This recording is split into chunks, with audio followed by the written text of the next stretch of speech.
Nearly half of London's police station front counters are set to close in what Mayor Sadiq Khan has called a pragmatic decision aimed at improving public safety. The Metropolitan Police plans to reduce the number of front counters from 37 to 19. According to the Mayor, the move will allow more funding to be directed toward visible neighbourhood policing.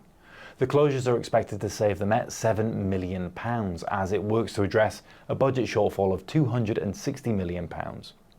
However, the plan has faced strong opposition from London Assembly members and members of Parliament across the city. Sir Sadiq told Assembly members that very few people still use front counters to report crime and argued that the savings could be better spent elsewhere. The mother of Stephen Lawrence is urging witnesses to come forward as a new official review into her son's murder gets underway. Baroness Doreen Lawrence told the BBC this may be the last opportunity for full justice and said she cannot grieve until that's achieved. The review is being conducted independently of the Metropolitan Police by the College of Policing.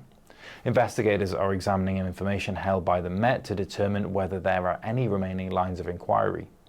Baroness Lawrence said she hopes those who may have withheld information in the past will now come forward. The London Ambulance Service is reporting its fastest emergency response times in more than 3 years. The service says improvements are due in part to the use of artificial intelligence and more over-the-phone assessments, which have freed up clinicians to focus on the most urgent cases.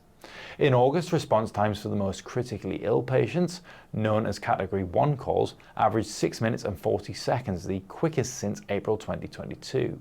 For Category 2 calls, which include strokes, chest pain and difficulty breathing, response times were the fastest since May 2021.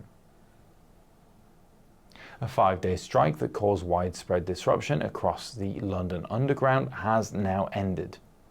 Business groups estimate the walkout cost the capital as much as £230 million. The dispute was led by the RMT union, which is calling for a reduction in the working week from 34 to 32 hours. The industrial action concluded at 8 o'clock on Thursday morning, though Transport for London warned of residual delays as services resumed.